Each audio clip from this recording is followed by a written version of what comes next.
First-person shooters have always been a pretty big deal in Western gaming, and in 2004 Japanese developer Namco wanted to try their own hand at the genre in the form of Breakdown for the original Xbox.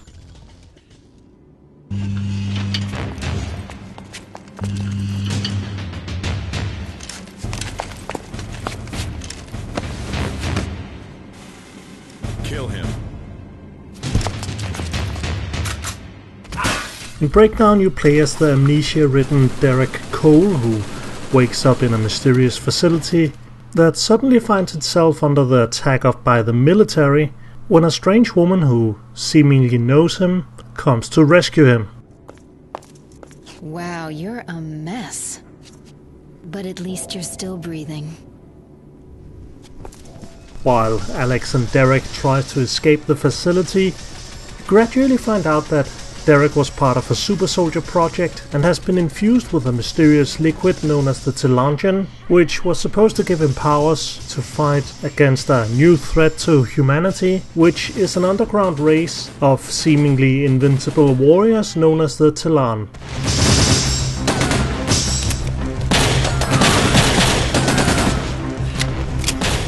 Now Namco definitely wanted you to feel like you were in the game. So they had this hilarious idea where you need to pick up every single item and make Derek hold it awkwardly in front of his face before putting it away. And I do mean every single item, it's not just key items. Even when you kill a guy and he drops his magazines, you have to walk over to him, press the X button to pick up the item, and then press the X button once again to put it in your pocket. And it's especially ridiculous when you come across weapon caches where you have to spend like 40 seconds picking everything up in this slow and awkward manner. He can get through the Talon warrior's shields. So, the Alpha Project managed to produce one success after all. The cutscenes are weirdly hilarious as well. Namco definitely took a cue from Western design, making the cutscenes an integrated part of the gameplay. But the voice acting is ridiculous, and the way the characters gesticulate wildly while talking makes the whole thing even more funny. Wake up! Damn. Patience, Alex. Patience.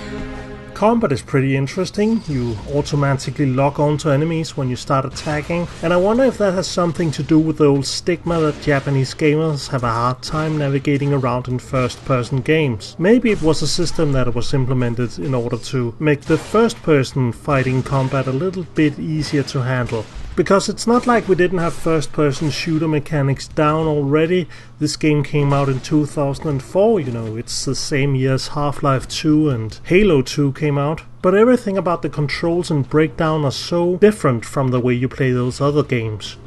Another thing about Breakdown is that it's also incredibly hard. At least it was for me. Okay, so maybe it's not hard, but there definitely was some choke points where I had to restart multiple times, as I kept getting owned by the game. There was especially this part on early in the game where you have to fight 2 Telan warriors at once just when you've gotten your first powers. And it was really the first time in the game where I really had to try and master the first person combat and use my uppercut attack to knock one enemy down while fighting the other one. And this definitely gets easier as you get deeper into the game and get more health and new powers. There's also some sections where you have your partner Alex along, and while she's not as cool in combat as she looks to be in the intro, she's definitely good at distracting the Telan warriors so you can take them down safely. She is however not much fun when she steals your healing items.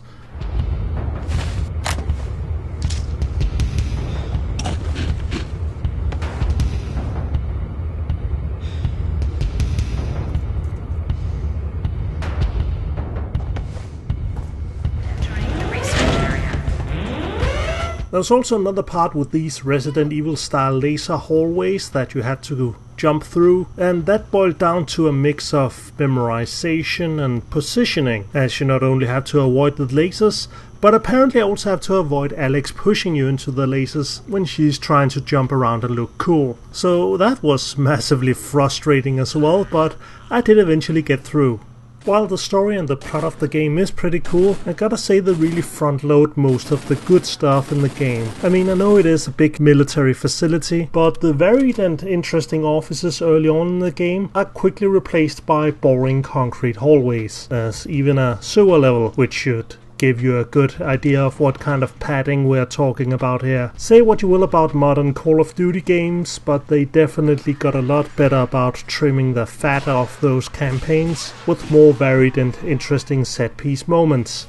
If you're interested in trying out Breakdown for yourself, it's not an incredibly expensive game, and it also works on the Xbox 360 via backwards compatibility, although the internet tells me that there are a few graphical issues. So check it out.